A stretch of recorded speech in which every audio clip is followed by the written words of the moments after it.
قرآن حکیم کے رب العالمین دا حضرت یونس علیہ السلام واقعہ پا مختلف زینوں کی ذکر کرے دا او زمونگا استاسو لوے عبرت پا کے رب العالمین بیان کرے دے اللہ ذوالجلال دا پیغمبران و واقعات کے قرآن حکیم کی ذکر کرے دی ناغی کی دا اللہ ذوالجلال دیر مقاصد دی دا اللہ ذوالجلال دا مقصد ندی چی انسانانو تا قصے کئی بلکہ کم واقعات چی قرآن حکیم کی ذکر دی ما سوا دا یوسو واقعاتو نچی غیو زی ذکر شوی دی باقی واقعات زی پا زی لگی لگی اسی اللہ پاک ذکر کری دی یو ایسا یو سپارہ کی یو صورت کی بلبل کی بلبل کی بلبل دے یو حصہ سو زائے بیا بیا اللہ ذکر کرے دا نو کہ مقصد دا اللہ داوی چیز قصے ذکر کئی دے انسانانو تا نو دا قصے یو زی ذکر کی گی بیا دا طول پیغمبرانو واقعات بے پا ترتیب سرا پا یو زی ذکر کرو دا یو پیغمبر واقعہ بیا دا بل دا سے اللہ نے ذکر کرے دا ہر یو پیغمبر چی کم واقعات تی اگر لگے لگے پا مختلف سپارو سیرتونو کی ذکر کری دی او چی کم دا رب العالمین حکمتونو او کم مقاصدونو اغیتے اشارات کری دی دارنگی دا حضرت یونس علیہ السلام واقعہ دیکھے دام پا مختلف صورتونو کے اللہ یو ایسا ذکر کری دی او ہر دے کہ اللہ تعالی یو عظیم حکمت تا او دا انسان دا پارلوی عبرت تا اشارہ کری دا یونس علیہ السلام دا حضرت عیسیٰ علیہ السلام نا تقریباً 280 کالا مخ کے تیر شوے دے 900 کالا یا 800 کالا تقریباً او کم علاقہ کی دے تیر شوے دے موجودہ چے کم عراق دے دا دے عراق پا علاقہ کے یولوی دریاب دے دا دجلے دریاب ورتوئی دا اغی دریاب سرا یو مشهور خار دی چی اس موسل ورتوئی دی موسل خار تا دا دریاب نا پور غارا چی کم علاقہ وا دا حضرت یونس علیہ السلام دا رسالت و دا پیغمبر زیو رب العالمین داسی یونس علیہ السلام داسی یو ہستی ټول پیغمبران دا اللہ ذوالجلال مقرب اور رب العالمین تا نزدې دا اللہ بندگان دی صالحین دی دا امت پیشوایان اور رہنمایان دی خو حضرت یونس علیہ السلام کے چے کم زہد و کم تقوا او کم صالحیت او صلاحیتون او پک رب العالمین خودی و صبر دا رب العالمین حکمونو تا اغا انقیاد او تابعداری دا ټولو پیغمبرانو کې واخو یونس علیہ السلام باندې چکم ادوار تیر شو نبی کریم صلی اللہ علیہ وسلم یوزل او فرمایل چې څوک ته دا نه وای چې انا خیر من یونس ابن متا چې دا یونس چې دا متا زوی دی داغه نه بهترین او کچا دوی چې زدا یونس علیہ السلام نه بهترین فقط کذب د دروغ وي دا بنوي یو خدا نبی کریم صلی اللہ علیہ وسلم دا حضرت یونس علیہ السلام یو شان خی او زمو علماء لکی دی دی کیو چیر پیغمبر علیہ السلام لخو اللہ دا طولو پیغمبران نوچت مرتبہ ورکلی دا ورفع بعضهم فوق بعض درجات انبیاءو کے یو پیغمبر دا بلنا اللہ پا دے کہ بہترے پیدا کری دی و نبی علیہ السلام فرمائی انا سید ولد آدم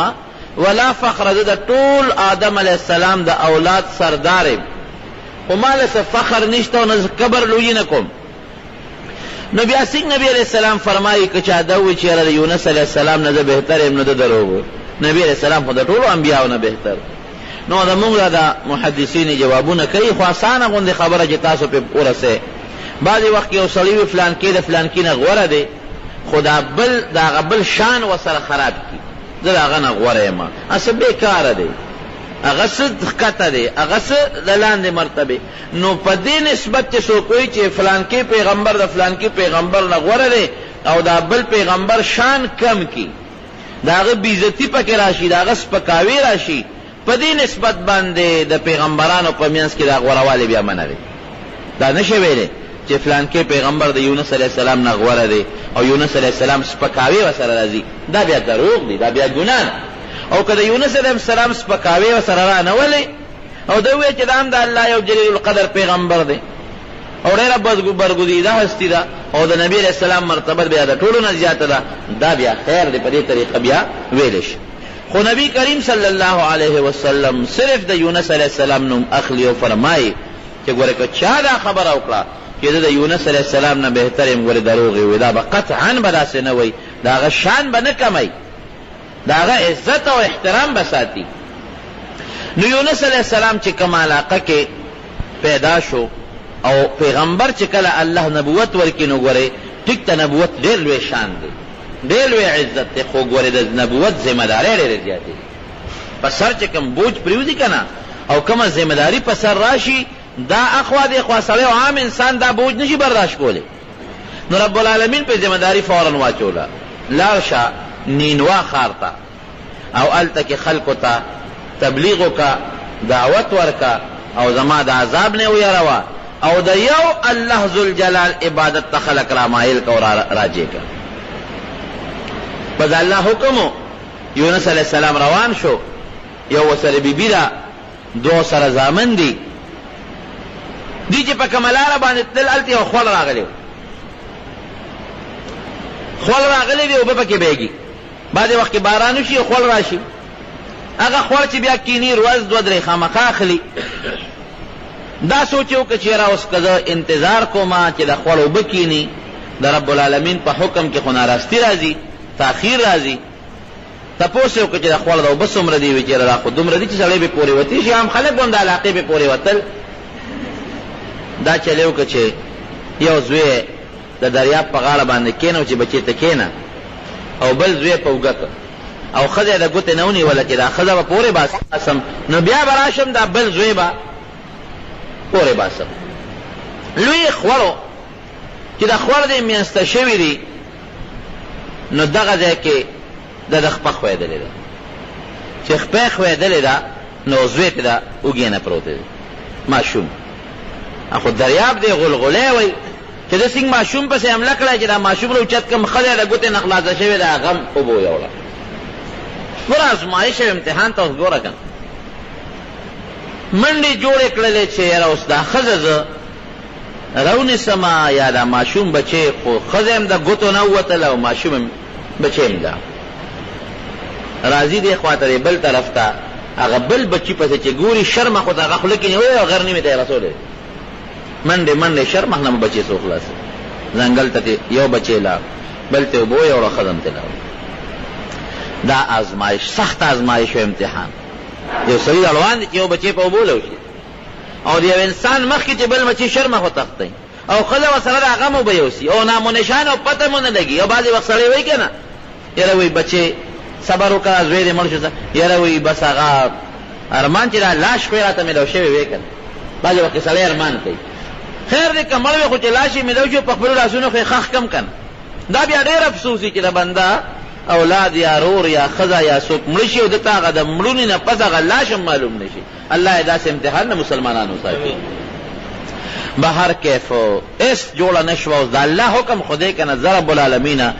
را کړم ته وام غشتل تا انا لله و انا الیه راجعون، او لار په دریاب باندې پورې وته چې په دریاب باندې بل طرف ته پورې وته، ځان یې ورسو هغه قوم ته چې کوم ورته رب العالمین ښودلی چې هغې ته واضح نصیحت وکړه. یو غار کې ډېره شو او سهار به راوته، قوم ته به نصیحت کو او ماښام به ته هغه غار کې نه کور شته، نه جومات شته چې پکې شپه تېره کړي، نه څوک وله ځای ورکوي. او دا واس کې چې خلکه تاسو چې د کومو بوتانو عبادت کوئ،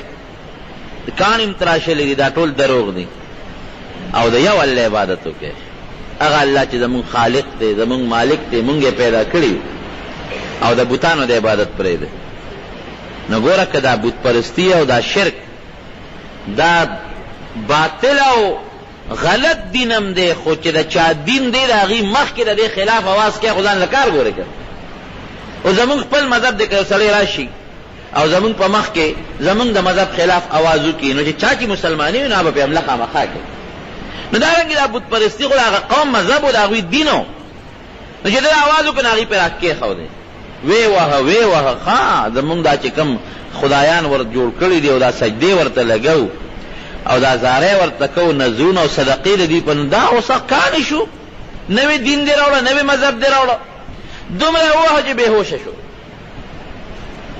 رب العالمین به مرغیرا وسله مرغان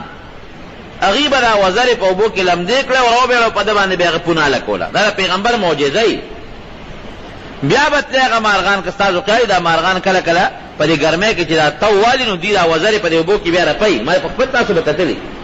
اغیب لا وزر به په وبو کې واله او غبراله او در پاسه به پونه لکولا چې هوش کې براغه بیا به ورغه قوم ته اعلان وکړي قوم د الله نه یریږي ګوره مکه یا والله منه او دا کم کانی چې تاسو په خپل لاسونو تراشلې دي دا پری راګوره دا هیڅ فائدہ نشي در کولې، هیڅ نقصان نشي در کولې. یا والله عبادت وکړي. قوم مالدارم ډیرو او مستم ډیرو او ټول مشرکانو شرک وکاو. دا حقیقت هم دی ګوره په دې مونږ له رب العالمین شکریا ادا کول پکار دي. الحمدلله چې مونږ رب العالمین هغه قوم پیدا کړیو چې مونږ شرک نه کوو، الله یو منو یا والله منو، الله سره مونږ شریک نه منو. او قمقل قوم دی په خپل الله سبحانه بوت جوړ کاو بیا ودراو دا بل زوی را کوي، دا به باران کوي، دا به مې د بیماری نه جوړي، دا بران تکلیف لر کوي. زمونږ دا عقیده چې د ضرر او د فائدې د تکلیف او د خیر مالک صرف او صرف یو رب العالمین دی.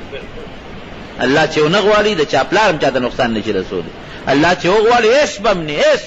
او خپل کور کې داسې تکلیف پر ته پیښي، بیماری به پیښ شي، بل غم به ته پیښ شي، هیڅ بم نه او په لوی غم به گرفتار او مبتلا بشي. د خیر او د شر مالک څوک ترونو یا الله. و يمسسك الله بضر فلا کاشف له الا هو. قرآن حکیم کې الله فرمایي که پتا څه تکلیف راغی، ضرر راغی، مصیبت راغی، دا مصیبت به الله نه بل څوک نشي لرکوله، دا الله لرکي. ډاکټر خو علاج کوي، خو ډاکټر چې خپل نه جوړ شي هغه ځان بچول شي. ساينسدان، ډاکټر، بادشاہ، مالدار، نواب، غریب، مولا، امی، ولی د زمانه یو ډیر چس سړي ځان د بیماری یا د مرګ نه بچول شي نشي بچول. تا بس بچ ځان نشم بچو، تا بس بچ. ډاکټر ځان د مرګ نه، تا بس نه مرګ بچ. ساينسدان ځان د مرګ نه شي بچول، تا بس بچ. دا حقیقت دی ګور. یو ډاکټر خبر کوله او مریض تا ما ته مرګره دی او دوست هغه خبره کوله ډاکټر لورلم زه بیمار وی ډاکټر لورلم، ډاکټر ماته ډاکټر مسلمان ډاکټر معلومیږي. ماته وی چې یاره فلان کی بر یو خبره ده کوم زه خو ست علاج کوم، خدا لکه سوچو که چې ګورې زستا جون یو سکند زیاتول کمول نشم، ستا زندگی نشم زیاتول. اسنه دا دې سوچ راشي چې ډاکټر مال علاج کی زما جون به زیات کی. نه نه نه، ستا چې کومه نیټه ده اون پاګه نیټه بمري، ستا چې کوم جون دی او کوم ساده او مکه وای هغه نه زیاتول نه نشم، عمر در نشم زیاتول. خنو علاج لاله بیا سلکه علاج دی لکم تعالی جون دل زیاتول نشم. علاج دا ډاکټران چې مونږ کوو دی لپاره کوو چې ستا کم ټیم الله مقرر کړی چې هغه ته لک پاسانه ورورسته،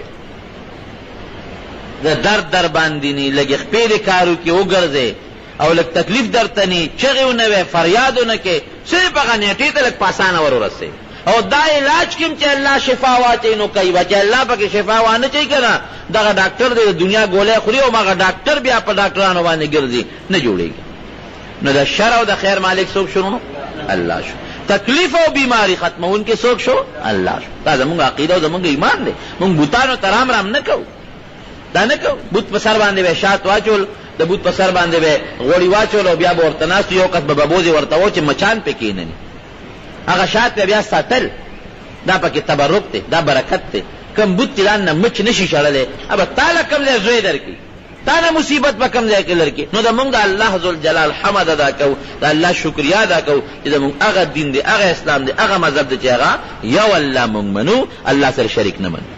دا به د یونس علیه السلام نصیحت او خپل قوم ته قوم براګیر کو او به وا به هوش بشو غریب دونه به وا او به هوش بشو چې بیا به مارغانو وزرې په اوبو کې لمدولې او د پاسه احترام کیاګانې کو.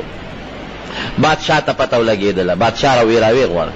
مخامخ یې ځان ته حاضر کړ. ستاسو څه چغې جوړې کړې زمونږ په علاقه کې او لوی اختلاف ځان هم په خلکو دی ووهه، اختلاف دې جوړ کړی، دا څه کوې؟ څه مقصد دی؟ وې زه د یو الله بندې یم، یو رب العالمین زما خالق او مالک دی او د الله لوی عذاب را روان دی. ګوره خدای ته وګوره، الله نه ویریږي. قبر دی، حشر دی، اخرت دی، الله به حساب کتاب د سره کوي او د دنیا د لاول لومبې تپوس بل عقیدې در نه کوي. مسلمان یو که کافر خود الله نه ویریږي، لوی عذاب نه یروم، ستاسو خیر لټوم، بادشاہ سلامت او یو الله ومنه. ها نوې عقیده دی راوړه، دې جیل کې واچوي، دله به سزا ورکو خو جیل کې واچوي او داسې تنگ جیل کې واچوي چې دې پکې ودرېدی هم نشي. بس د بادشاہ حکم و، بادشاہانو خو ځان له جیلونه به جوړ کړي به خلکو دپاره، اوس هم دا باد جیلونه خراب جیلونه دې بوته یو تنګ او تیاره کوټه کې غریب ور واچوي، ګرانده ورپسې وواله داسې کوټه کې واچو چې دې پکې ودرېدی هم نشو، داسې کوټه کې واچو چې دې پکې سملاستېدی هم نشو. ډوډۍ بس کله چې مونږ وغواړو ور به در پسې کولاوو، ډوډۍ به درته راوړو. کله چې مونږ وغواړو نو ور به در پسې کولاوو، اوبه به در درکوو. چې مونږ ونه غواړو که نه اوس هغه الله نه دې غواړه، یو الله دی، یو خدای دی، هغه مالک دی او د خیر او د شر دی، رزق ورکوي، اوبه ورکوي، غواړه دی جنه دی ورپسې وغواړه. دې وخت کې به دې په الله درشي چې الله څوک. اوس هم دا کم قیدیان غریبانان چې دا کافرو نیولي دي امریکې او برطانیې او داسې جیلونو کې خواران دیره کړي دي، صرف پوله پټي دشمنی نه ور سره، صرف دین او په اسلام باندې خبره. هم زمونږ په شان مسلمانان دي، زمونږ په شان د الله بندگان دي. خدای ابتلا الله په مسلمان راولي. دنیا د مسلمان جیل دی، د کافر لپاره خوشحالي او جنت دی. نو دروازه ورپسې بنده کړه، ده که نه الله ته خو ته چغې وایې چې یو الله دی، یو الله دی. بادشاه ورته وایي چې دې خلکو له خدای رزق زه ورکوم، دا ډوډۍ خو زه ورکوم دې خلکو له، زه بادشاه یم نه دې خلکو. او ته نه بل الله هم شته، زما در باندې رزق بند کړ، اوبه مې در باندې بندې کړې، اوس هغه خپل خدای ته چغې واچېدلې در کې جنانده ورپسې وویل. الله مهربانه بادشاه دی چې یو څو ورځې تېرې شوې نو بادشاه هغه خپل وزیر ته وایي وزیر صاحب ته لاړ شه،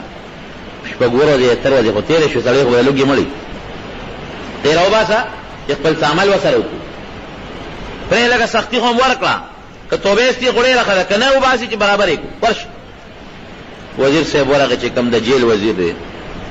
د جیل خانه جاتو چې هغه څنګه ورغی او جرنده یې کوله وکړه، هغه خو دا خیال و چې دا اووه اته یا نهه لس ورځې هر څو چې وي دا تېر شوي دي په ده باندې، او تیارم ده، اوبه هم نشته، ډوډۍ هم نشته، او دا د تنګه کوټه ده چې هغه سړی پکې ودرېدی هم نشي، سملاستېدی هم نشي، به دې غریب به پکې مړي او که مړ نه مې وي نو په اخري سلګو به چې دروازه څنګه کوله وکړه او دې وزیر وکتل نو هغه تنګه کوټه دومره ورته الله فراخه کړې ده چې څومره د ده نظر لګي، څومره چې نظر لګي. الله کولی شي که نه شي کولی شي، عقیده ده او دا پیغمبر معجزه ده. هغه تنګه کوټه دومره کولاو چې څومره د پکې نظر لګي. یو هغې کې یو مزیدار قندیل برنه یو قمقمه چراغان لګېدلې دی او ناشنا رڼا ده پکې، او مخې ته خشته ښکلې مزیدار اعلی بتک پروت دی پکې، اوبه پرتې دي او د انګورو غونچه کې پکې پرتې دي او دی ولاړ دی په منځه. حضرت یونس علیه السلام وزیر چې یو کتل حیران شو، ورته بار روزي ګوري لکه دا د جیل هغه وړه کوټګۍ نه وه، خو من کوټګۍ ده او تنګه او دا خو دونه فراخه ده چې دی پکې څومره مزل کوي پکې کولی شي. او د رڼا ته وګوره، داسې رڼا خو ما چېرته د نور هم نه ده لید. او بیا دې اوبو ته وګوره، یخې اوبو ته پرتې دي بتکي کې، دا چا راوړي دي دروا، او دا اوبه چا راوړي، دا ځای چا کولاو که ورته، دا انګور ورته مزېدار اعلی پراته دي. بس هغه پوه شو دا وزیران خو مخیار یې که نه. هغه سلام وګرده وروره معافي غواړم، دا چا دا ځای ده د سیند کولاو دی، دا رزق او دا اوبه، وایي دا هغه ذات چې زما ورباندې ایمان دی، هغه ذات چې زما خالق دی، زما مالک دی، د رزق مالک دی، دا هغه ما تا څه کړي،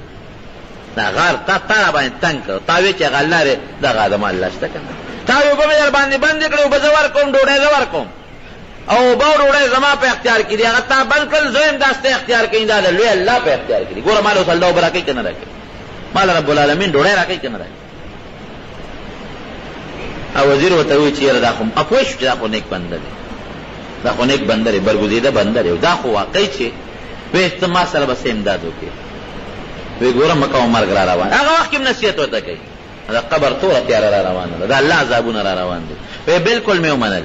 سو وی پیدا وایي چې الله یو دی او ما د الله رسول ومنه، د الله پیغمبر مې ومنه. وی ما سره به الله څوک وی دا کومه تیاره چې تا ولیده چې ما باندې الله رڼا کړه، دقه رنګې د قبر تیاره به باندې رب العالمین دقسې رڼا کړي. قبر به داسې را باندې الله فراخ کړي لکه دا کوټه چې ما ته فراخه کړله، او قبر کې به الله دغسې رزق درکوي لکه په دا تنګه کوټه کې چې ما ته راکړي.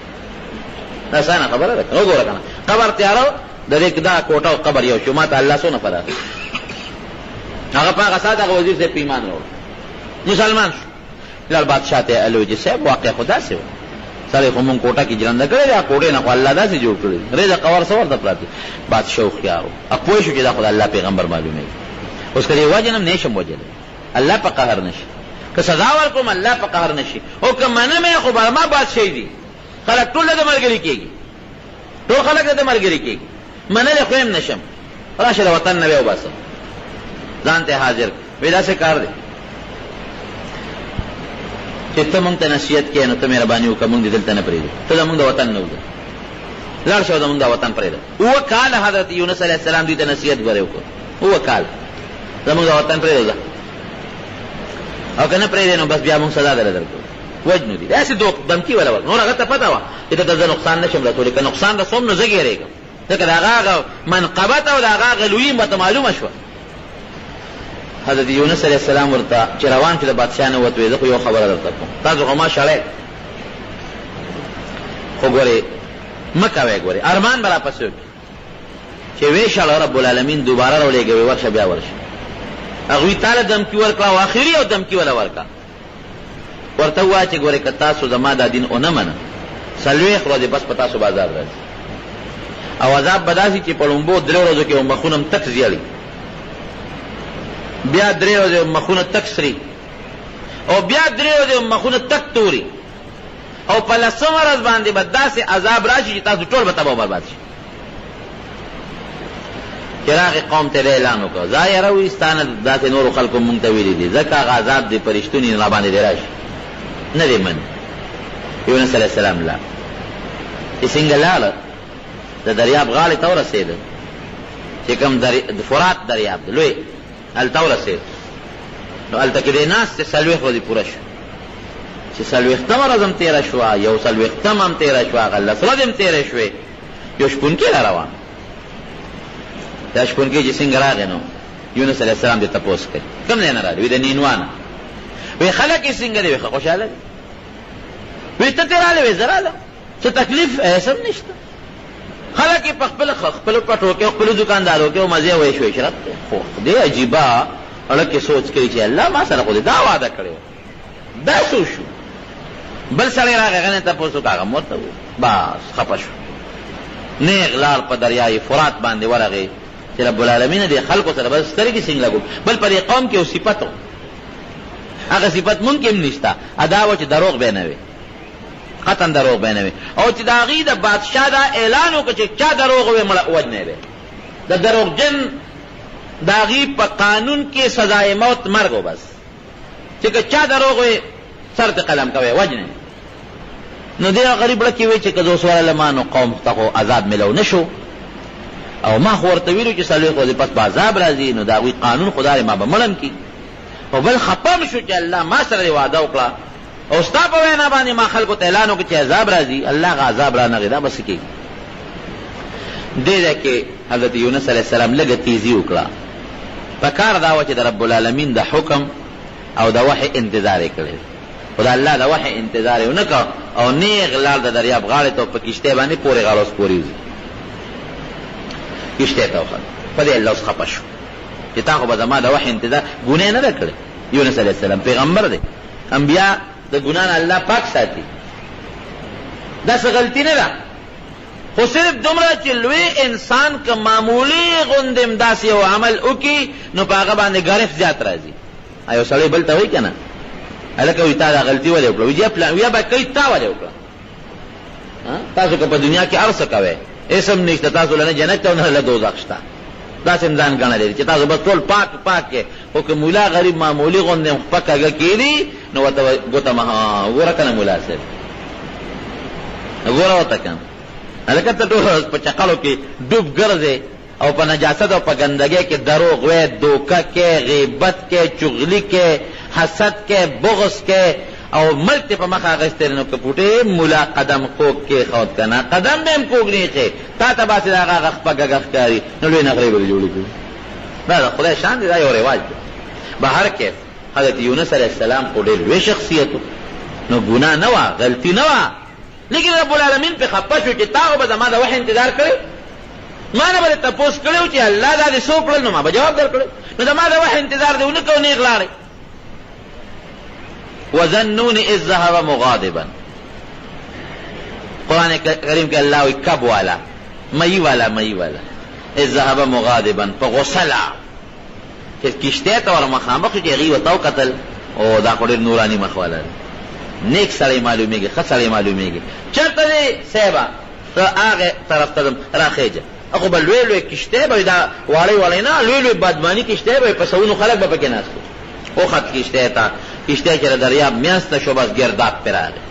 هواګان امراله او چپې امراله کشته داسې اوړي ټول خلکو الله ته چغې جوړي یا الله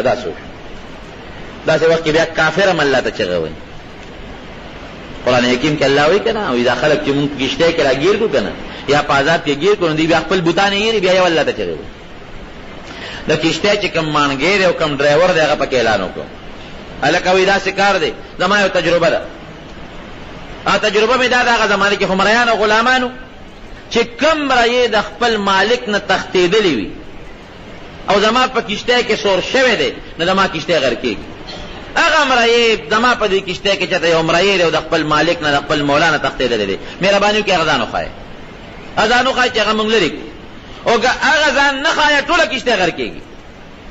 ټول مرو چا کار سره چې ځان کوي یو سړی وي چې زه غر کېږم دا ټول دې پکې غرق شي مرایې ځان چېته ښایي. یونس علیه السلام پوه شو وی پاسېد وی زه هغه مرایې یم چې د خپل مالک نه او د خپل مولانا را تښتېدلی یم. هغې ته کښېنه ته هغه نه ته خو ډېر ښه انسان یې وی نه که نه پوه شو که نه چې د خپل الله د حکم نه بغیر را روان شوی یم الله ما ته حکم نه دی کړی د الله د حکم نه بغیر کشتیا ته راختلی وی زه هغه مرایې یم ما د رب العالمین الله نوم نه اخلي خو ما د خپل مولا او د خپل مالک نه د خپل مولانا او د خپل مالک نه دغه سره روان شوی ما او دا کشته دغه غر کېږي او ما غورځوي وینا.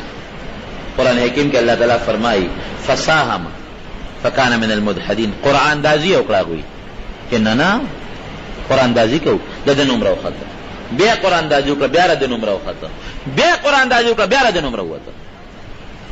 چې دا هغه مرایې دي چې د خپل مولانا د خپل مالک د اجازت نه بغیر راغلی. تفسیر ماجدی لیکي چې د دریا پر کشته پر غار او دی که تاسو مې نه غورځي د خپل ټوپ کوم دغه تاسو رواج دادې د هغه مانګي ته استام رواج او طریقه دا چې کم غلام تختیدلی د مالک نه هغه غورځي کشته به تاسو ټول بچیږي خیر دی ازغي ویلې راخدنه ویني وو دریاب ته او غورځو او چې دریاب ته څنګه غورځي الله فرمایي فلتقمه الحوت وهو مليم کب ورته خپل आवाज وکړه لوی کب اجدها په دریاب کې لوی لوی کبان اوسم شته لوی لوی کبان د غرونو عمره د لوی لوی حیوانات عمره غټ غټ کبان دي پکې یو لوی کب الله قرآن کې فرمایي خپل ورته आवाज وکړه خو چې د سنگ ور ټوپ کړه هغه کلب په داخله کې ونه وته ریکو کشته خو بچوا خلکم پریشان شو خپه شو چې الله داسو شو او دې کب تیر کا فلتقمه الحوت یو الواق سره قرآن حکیم کې الله یو نوړې سره روغه تیر کا الله کب ته وی ګوره پام کوا دا یونس تعالی ما خوراک لګوره ګېړل نه درسو دا ستا خوراک نه دا ګېړه ستاره پر د پارستاله ګېړه جیل دی جیل هغه دریاب کې کب چکر روان کړ او الله تعالی دا هغه خېټ او دا هغه سرمن دا سکله لکه د شیشه په شان شیشه کې چې انسان ته دیوال ښکاري ګرځي او چکر وای لیکن الته دې سکی دا کب پاغه ګېړه کې دې سکی پاغه جیل کې سکی الله فرمای فنادا فی الظلمات لا اله الا انت سبحانك انی کنت من الظالمین فتیارو کې الله تعالی یو تیار د دریاب ده دا وبو بل تیار د شپې ده بل د کب د ګېړه تیار ده یو تیار نه ده او الته سوی په مون خلکو چې مصیبت راشي مون غړې وړې شروع بیمار شي سره کنه غړې وړې شروع الله دې صحیح کړي بل څوک نشته الله غفلان کې خو ګناګار دی اپا عیش و عشرت کی دی او زر راګیر کړي ګوره دا خبره مه کوئ ګوره دا ډېرې خطرناکې خبرې چې کله مصیبت راشي نو الله ته رجوع کې توبه وباسئ رب العالمین ته الله سره موږ نه جنګ کولی شو نه ورسره زور کولی شو نه ورسره زموږ زور رسي زموږ یو ویښته یو اندام یو ګوته دا د رب العالمین په اختیار کې دي ګوره چې څه سره کوي الله سره کولی شي بهر کیف التسوي فنادى في الظلمات وظنون اذ ذهب مغاضبا فغصه کې قوت کب والا الله کب ګڼي ته ورته کنه فظل ان لن نقدر دا ګمان وکړو چې موږ به د باندې سختی رانه ولو سختی ور نقدر قدرت ته وي او د طالبان په کې نقدر قدر يقدر کله موږ تکلیف پرانه ولو فنادا کب ګیړه ته او د دریاب چره ته مورسو اولتا آواز کئی فنادا فی الظلمات اللہ الہ الا انتا یا اللہ ستانا بغیر بل اللہ گوری نشتو مکہ آواز کئی کم جی پزمکہ بلا آواز تو لا الہ الا انتا بل معبود نشت بیستانا یا پروردگار سبحانک یا اللہ دا ہر ابنت پاکی بولا اللہ صفت کئی فریادونا نکئی گیلے شکوے نکئی سبحانک یا اللہ سا تسبیح ویم یا اللہ تا دا ہر قسم عیبنا دا ہر قسم نقصان نہ اللہ پاکے انی کنت من الظالمین پروردگار ما زیادے کرے زیادی کہ ان کو نظیم چستا دا وہ انتظار میں نہ کرے ما زیادے کرے سو روزے دا کپ پگیڑا کرے سوک اوور وزے وئی سوک کمی جو راجح روایت دارے چیش سلویخت روزے دا کپ پگیڑا کرے 40 دن لکوی دا کپ پگیڑا کرے ساسنگ آگشتا بازی خلق خدا سے مشتکی کپ په دې ګیره کې د سا سنگالي دا د مور په ګیره کې چې ماشوم جمدي او پرو دا سا سنگالي الله دا طاقت نه لري ها کپ په دې وګو کې جمدي نه دی الله غل د اکسیجن تنظیم د وبونه کړي نو چې قبل الله د اکسیجن تنظیم د وبونه کوي او د ماشوم په ګیره کې د ماشوم چې د مور په ګیره کې دنه پروت دی غل الته کې د اکسیجن تنظیم کوي نو د یونس علی السلام د کپ په ګیره کې نشي کوله خامخا کولی تو التا کی سیب اللہ تا پروت تے او داو لا الہ الا انت سبحانک انی کنت من الظالمین نو سیب برا پا اسمانونو کے دا اللہ دا عرض سر پا خواہ کے التا برا فرشتے اللہ تاوی اللہ یو آواز ورو ناشنا گوندے آواز او دا آواز من چتا مخی ندے ولی دلی او اللہ دیر دا جزے آواز دے دیر رو لگیا دے او ستا یو بندہ اللہ تا یادائی پلیر غلی آواز اورو خوچے اللہ دا پتہ نہیں کہ دا بندہ دے کم زے دا انسان آواز اورو خودیر دا جزے اللہ دا سر معلومی گی لکا جدا انسان چتا دیر مضبوط زے کہ انخط دے اللہ گیر دے بائی سالے چتا گیر شی کنا سٹو دا مرے او گیر شی نو کدی آوازم کئی دا مرے خپئی کنا نو دی زور سرک آوازم کئی خودیر معمولی آواز دا خودی ننوزی اللہ ستا سوک بندہ دی ارسوک چلے یا اللہ او چتا داسی او تکلیف سرا او غم سرا او ډیر سخته سره هغه आवाज راځي والله دا مونږ مزدور کړه چې تا یادای یا الله لا سوک ته نه غر کې راسل شته نو بو کې شته نه پوهچسته الله وی دا ما یو بندرانی ولې بس الله قدرت او طاقت دا سوال کوي چې الله تم د خپل غریب نه اوساته ګوري لوی نه لوی خان به نواب به مالدار به او د ډیر لوی شان او طاقت خاون به خو چې الله رونی شي کنه قسم په الله ته د دنیا یو طاقت دی ګوري اخلاص کی دا خدای نه سوال کوي مونږ په مستو کې پراته یا الله ته د خپل قهر نه او د خپل غضب نه محفوظ کړي بس ویرام یو بندرا نیولې دی یا الله کوم ځای کې دی وی دا کپ په ګیړه کې دی او مې زمکه کې لاندې چکرې لګای الله دا کپ ګیړه کې دی یو یا الله دې سکه یل تم ما یادای او مارا نیولې دی یونس علیہ السلام فرشتو الله ته زاری شروع کړ پروردگار دې هو بچ ته الله دې جیل نه په الله رو بس دې جیل نه رو بس نو سلیخ ورځې پس رب العالمین هغه کب خوله اوچته کړله او الټه وکړه د دریاب په غاړه باندې راوړل او قرآن کې الله سوي فلولا انه كان من المسبحين للبث في بطنه الى يوم يبعثون وکدی یونس علیہ السلام د کب په دې ګیړه کې دا لا اله الا انت سبحانك نوې او زما تسبیحات نوې نو تر قیامت پورې به د کب په دې ګیړه کې و دا به سزا و الله 50 فلولا انه كان من المسبحين کدا تسبیح نه کنا د لبس فی بطنه الى یوم د دریا د کپ د ګیړه کې تر قیامت پورې بتروته قیامت پورې سو قبل به الله جون ور کړو قیامت پورې دله به الله جون ور کړو دغه به جیلو پکې بپروت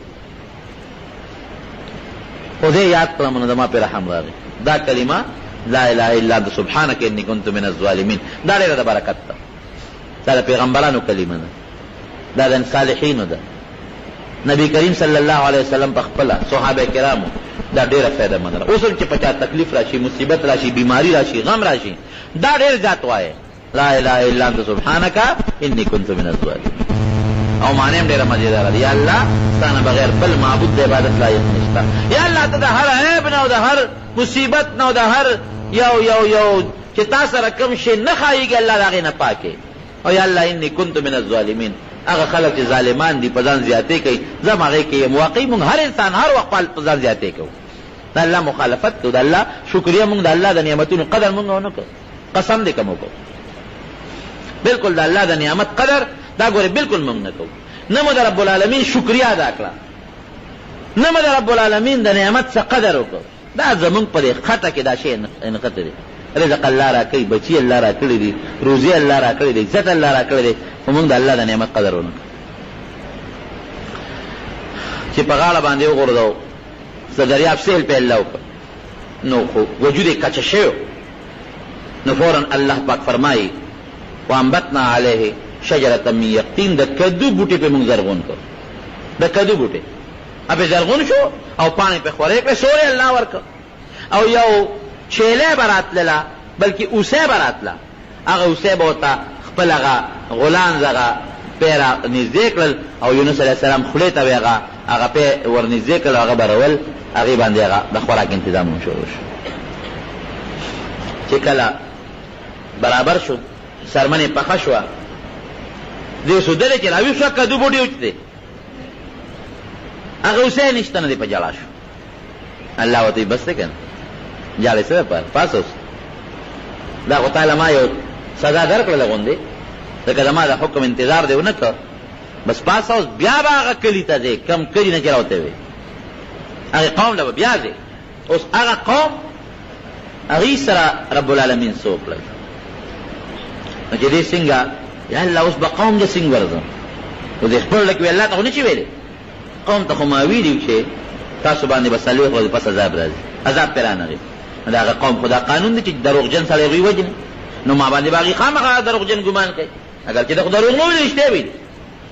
دا بس کېږي نو سړی بلار یو شپون کې روان دی هغه ته واس کې شپون کې کا دی خراش وي ته کم کلی د نینوا وي خلک یې څنګه دی خپه شوي شرط کې خو خوشاله دي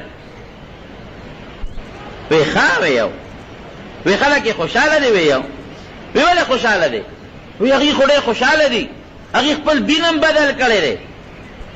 وی څه دین دی وی اغی خو مسلمانان شوی دی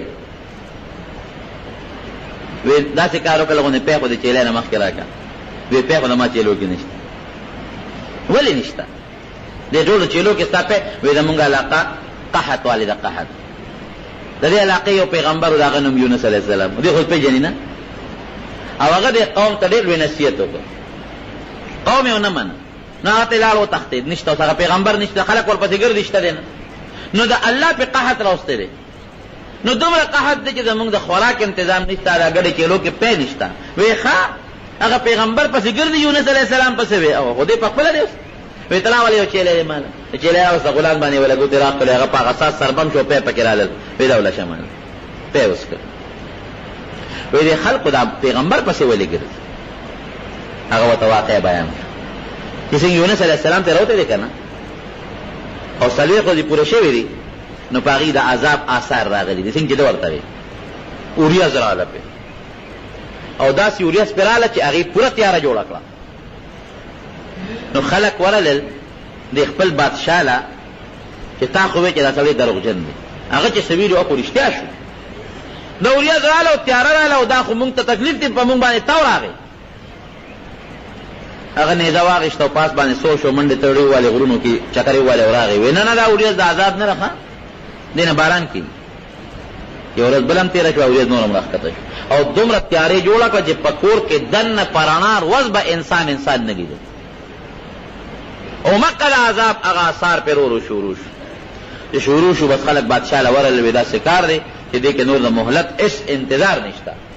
دا خو که درې ورځې په دا تېرېږي دا مخونه هم واقعي زیړېږي بیا هغه به درې ورځې مخونه هم تورېږي سره کېږي او بیا درې ورځې به سره تورېږي او بیا به عذاب راځي نو دا خو لس ورځې دي هله شا به بس تا خبره دروغ ده هغه سړی په حق او بس بادشاه وي داسې کار دی چې بس واقعي دا خبره درسته ده لاړ شي او هغه سړی وګورئ یونس علیه السلام وګورئ شا به خلک یې خواره کړله خو د دریاب کشتۍ ته ختلی او د دریاب ګیرې ته رسېدی د کب ګیرې ته کم دی پیدا نه چې پیدا نه که خلک بیا بادشاه ته راغونډ شو چې خدای تباه که ظالمه ستا له لاسه ټول نه او مونږ غر کېږو اوس به څه کوو یو کس هغه وزیر هوښیار هغه داسې کار دی چې ما دغه یونس علیه السلام نه اورېدلی دي چې الله هر ځای شته او د هر چا فریاد هر ځای کې اوري راځئ چې د یونس علیه السلام په خدای ایمان راوړو او که هغه نشته په هغه باندې مې ایمان راوړو او راځئ چې الله ته وجاړو نو بس فوراً ایمان راوړو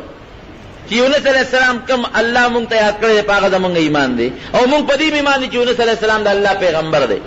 او قوم ته وی شابه د کلو نه بار ته راوځئ ټول د کلي نه بار راووتل څاروي هم راوویستل په خپله هم راووتل بچي د میندو نه جدا کړل میندې د بچو نه جدا کړل څاروي د خپلو بچو نه جدا کړل نو بچو به میندو پسې چغې والې څارو به خپلو بچو پسې چغې والې بچو به هغې پسې چغې والې او جړا شروع شو او داسې جړا شروع شو الله ته زاري شروع شوه جامې الله ته وشلول چې الله زمونږ پتا ایمان دی هغه الله باندې کوم یونس علیه السلام یادوي او په هغه زمونږ پیغمبر دی لا اله الا الله او یونس ان یونس لرسول الله یونس علیه السلام د الله رسول دی او چې چغې ووالې او فریادونه الله ته وکړه نو الله تعالی ته هغه عذاب لري فلولا كانت قرية آمنت فنفعها ایمانها الا قوم یونس الله فرمایي یو کلی باندې چې عذاب راغلی دی نو هغه بیا ایمان راوړی دی نو ایمان ورته فایده نه ده رسولی عذاب ته نه دی تللی سوا د یونس علیه السلام د قوم نه په هغې چې عذاب راغی او الله ته فریاد شروع کړو چغې شروع کړې الله ته عذاب لري او دا ولې فرعون خو هم دا چغه والې زموږ طالبان سوال کوي که فرعون خو هم چې دریاب کې پرېوت نه چغې کړې آمنتو برب موسی و هارون چې د موسی او د هارون په رب زما ایمان دی نو هغه هم توبه ویسته هغه بچ نه شو او یونس علیه السلام قوم توبه ویستله بچ شو دواړو کې فرق دی فرعون په عذاب کې گیر شو نو بیا توبې وباسي نو هغه چې عذاب کې گیر شو او توبې وباسي نو توبه ولا فایده نه ورکوي او دوی لا په عذاب کې نه وګیر د عذاب هغه آثار پې شروع دي پوره عذاب لا نه دی راغلی بس الله تعالی ته فورا هغه اوریزم لرې کړه هغه تاو هغه عذاب تکلیف لرې شو ولې توبه ویستله اوس هم دا مسله ده چې کلم تکلیف دی الله په مسلمان نه راولي خو که کلم تکلیف راغی مصیبت راغی عذاب راغی فورا رب العالمین ته رجوع کوئ جړا کوئ الله ته جړا په جړا الله ډېر خوشحالي د توبې طریقه ده فریادونه مه کوئ دا انسان الله ته کوئ ګیلې شکوې الله ته مه کوئ رب العالمین ته فریاد شروع کړئ او باران چې نه کېږي زموږ علما لیکي د کلي نه بار وځي الله ته وجاړئ قحط ته الله او بارانو کې قحط به ختم شي دارنګې دي ټول ووتل جړا او فریاد او ګریوانونه وشلولو او بچي مو ایستل ښځې مو ویستلې رب العالمین ته هغه عذاب لري نو یونس علیه السلام خو د دې نه نو خبر چې دې توبه ویستله هغه خو الله ما ته ویلي عذاب به راځي عذاب رانغی شپونکي ورته ټوله قصه وکړه ورته وایي چې داسې کار وکړه چې ورشه او ورته ووایه چې تاسو کوم پیغمبر پسې ګرځئ یونس علیه السلام پسې هغه د دریاب په غاړه باندې ناست وی تا د یونس یې ویو وی ګوره هسې نه چې هغه نه او د بادشاه خو دا قانون دی چې دروغجن وجني ما به مړ کړي ستا په پیغمبرۍ څه دلیل دی چیلی ته اواز کوي دا چیلی ځان سره بولي دا زما په نبوت دلیل دا به تا لګوئ کوي نو دا د پیغمبر معجزه پیغمبر سره ګډې چیلی او حیوانات هم خبرې کوي چیلی دغه نه ونیوله غوږ بادشاه لی بوتله او خوشحاله دی بادشاه سلامت زیرې مې در باندې ولې هغه یونس علیه السلام ما پیدا کړ کوم ځای دی د دریاب په غاړه دی تا سره څه دلیل دی وی دا چیلی را کړې ده هغه چیلی تصدیق وکړو ګویي وکړه چې واقعي یونس علیه السلام په ما لاس والی دی هغه د الله پیغمبر دی او دریاب په غاړه ناست قرآن حکیم کې الله فرمایي فنجیناه من الغم وکذلک ننجي المؤمنین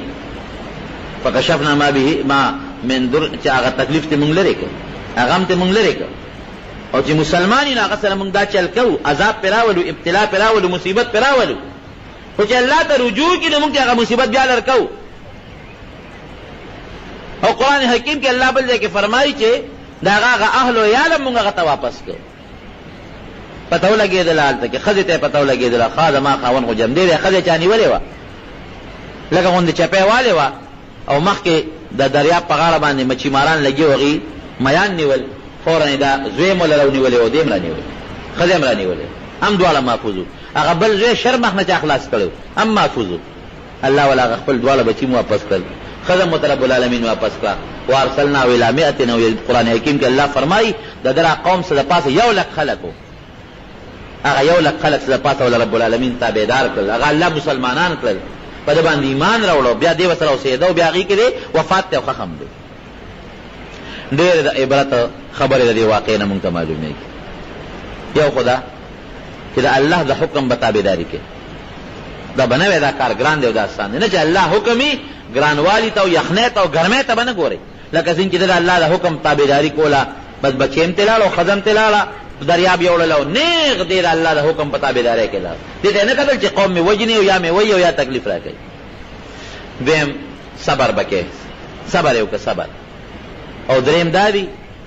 چې هر ځای کې به ته د الله د حکم نه غاړه نه اړې. لږ معمولي یونس علیه السلام د الله د حکم انتظار ونه کړو، کم ځای ته ورسېد. او څلورم دا چې هر وخت کې په تکلیف کې هم د الله یادی، د کپ په ګېډه کې لګیا دی رب العالمین یادی، تکلیف دوران کې بل وی الله یادی. او بل هغه ته خبره ده چې کله هم ته الله یادی په تکلیف کې نجات د هغه تکلیف نه، د هغه مصیبت نه، دا د رب العالمین په اختیار کې دی، الله به درله نجات درکوي. دا د عبرت خبرې ته معلومې شي. بل هم دا معلومې چې به مسلمان بعضې وخت ازمایش او امتحان راشي، خو اخیري انجام، اخیري ګټه او اخیري فتحه بیا الله مسلمان له ورکوي. دغه قوم او بل توبه باندې الله ډېر خوشحالېږي. چې سړی توبه وباسي لکه دې قوم توبه وایستله، د عذاب هغه اثار راغلي وو، الله ذوالجلال ته هغه عذاب لري. حضرت عمر فاروق رضی الله عنه نه یو عیسائی بادشاه چې دی هغه تپوس وکړ، خط یې ورته راولېږه. عیسائی بادشاہ عمر فاروق رضی الله عنه وی داسې قبر راته وښایه چې قبر هم جم دی او پکې دننه مړی دی هغه هم جم دی، قبر هم منډې وایي او پکې مړی هم منډې وایي، او بیا دا مړی د قبر نه جم دی روزي هم. حضرت عمر فاروق رضی الله عنه هغه خط ابن عباس رضی الله عنه ته ولېږه، ځکه نبي علیه السلام دعا کړې حضرت ابن عباس ته چې الله تعالی علم او حکمت ورکړي. یاره یو عیسائی بادشاہ له سوال کړی، څه جواب ولا ورکړي؟ نو حضرت عباس رضی الله عنه ورته خط په شو لیکل چې دا قبر او دا مړی ما ته معلوم دی، دا مړی یونس علیه السلام دی، او قبر چې دی نه هغه کب دی، نو قبر هم جم دی کب، او پکې دننه چې کوم مړی دی یونس علیه السلام هم جم دی او دواړه منډې م وایي، او بیا هغه قبر هغه مړی جم دی راهم غورځاو. نو دا د رب العالمین د لوی قدرت نښه هم ده. دا هم زمونږ عقیده ده چې الله تعالی د لوی طاقت او د لوی قدرت مالک دی. کله چې تکلیف راشي په انسان باندې دا لوی عبرت دی نه معلومیږي، نو موږ به تکلیف او مصیبت وخت کې چا ته رجوع کوو؟ الله زاری به کوو. تکلیف زیات چې وجاړه ورته، بچي مو جاړه، ښځه مو جاړه، ټول ورته وجاړئ، رب العالمین به هغه تکلیف او هغه مصیبت دفع کوي رفع کوي به. الله دې موږ د هر قسمه مصائب او تکلیفونو نه په امن کې وساتي.